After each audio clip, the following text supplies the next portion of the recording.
Hey, it's me, MLB, back with chapter 112 of Rapid Fate Online, and this one's titled Information. You all gave each other another affirmative look and then signed out in your different seats. With a deep breath in, you awoke in your own house and grabbed for your phone the minute you pulled your headset off.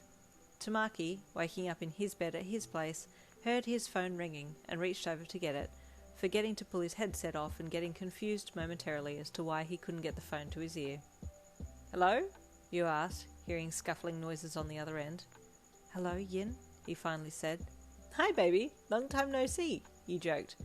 "What do you make of all this in-game? It's totally Anarchy Lord. It has to be." The more we uncover stuff, the more it sounds like him, or someone with similar values to him. "So, what do we do now?" you asked. "Which hero do we tell?" "Well, we would need to tell someone who is somewhat computer savvy. Maybe we should talk to the teachers at school. I'm sure what he's doing is against some kind of law." "It's a tricky one, but it is meddling with human lives, so there has to be some kind of way to get him put away. If it is the same guy as the one who's been making game glitches, then that's 2 strikes to his name," you said, getting off the bed. "I agree," Tamaki said, also getting off his bed as well. "Let me think about it, and then we can discuss it tomorrow at school." "Okay," he said with a smile. "Don't worry, we'll get this person thing if it's the last thing we do." "We're a team," Tamaki said with a soft smile, looking down at the ring on his finger. "You bet," you replied, also looking at your ring. "See you tomorrow?" "Yes," he said in a soft tone. I love you, Yin."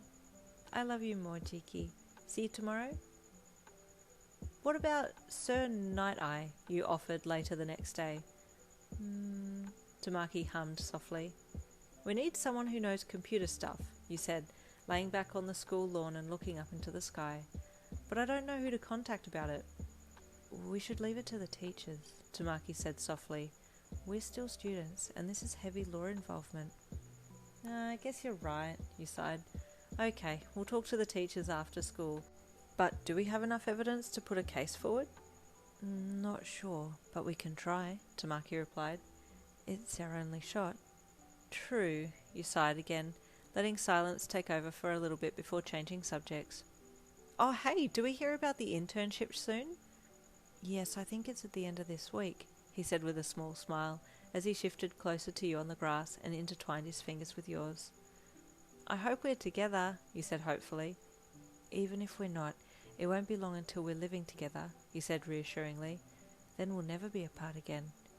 You sat up and kissed the tip of his nose, then lay back down again. "Even though you're so shy, you're so positive and sure, Jiki. That's what I love about you." You smiled at him, and then closed your eyes to enjoy the feeling of the grass under your back and the gentle breeze on your face, while Tamaki enjoyed watching your peaceful face. After class finished that day, you and Tamaki went to the staff room and spoke to the teachers about what had been happening in-game and pointed out that there was a possible breach of conduct there. The teachers agreed, naturally, but explained that there wasn't much that they could do, so you and Tamaki decided to go to the RFO game headquarters and talk with people there, taking it on as a hero mission with permission from the teachers at UA. You and Tamaki decided to use the rest of that week to gather as much information in-game and out-of-game as possible to use as evidence against BB. Whenever Cloud, Blue Cloud, or anything of that sort was typed into the RFO forums, a mass of anecdotal reports would come forth, all witnesses claiming to have been part of the higher-ups of the BB clan and had supposedly seen the talking cloud that would give direction to the chief of staff. A number of them had since defected and had intentionally killed off their avatars in-game to escape the blue businessman, as they also claimed to have felt really strange when in the presence of the talking cloud, like it was glitching their headsets. "All of these reports are lining up," you mused to Tamaki as you lay on his bed on his laptop, scrolling through the forum chats.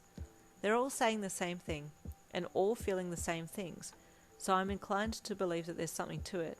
If people were all saying different colours of the talking cloud or whatever it is, or only one person had felt weird in its presence, then okay, probably made up, but these are all very similar accounts."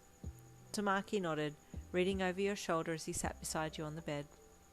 "And the quotes from the cloud all seem to be that same medieval type speech with retribution and moral cleansing and that kind of stuff. It all lines up with Anarchy Lord, you continued. It appears that the glitching monsters wasn't doing enough for him, so he moved on to something bigger, Tamaki said. We completely deleted him when he entered the dragon boss for level 44, so he didn't have an avatar anymore, but he's found a way to still disrupt the game. He should have just quit there and then, you grunted. Now he's going to go to jail. What he's doing is definitely not legal. Oh, it's 4 p.m. now. Should we go and talk to Praetorian? Tamaki said suddenly, glancing at the time. Yes! Wait, I don't have time to go home and get my headset, so I'll dive in as my other avatar from here, and you can go in as Butterfly. Okay, he said, reaching for the headsets by the bed and handing you your one and then putting his on. You both lay down and held hands, then called for link start, and into the game you both went. Praetorian was already there when you woke, and he smiled in greeting at the two of you. Any news from outside the game? He asked. A little, you said. We'll be going directly to the game headquarters to speak to someone there about the player we suspect, because I'm sure this is illegal. Praetorian nodded. There will be a long list, I'm sure. Just as you were about to say something else, you got a message from the in-game chat and you froze. Guys, you said as the message popped up rapidly. It's Delilah. BB has her hostage. They're out to get us. Oh no, not Delilah. Stay tuned for chapter 113 to see if we save her.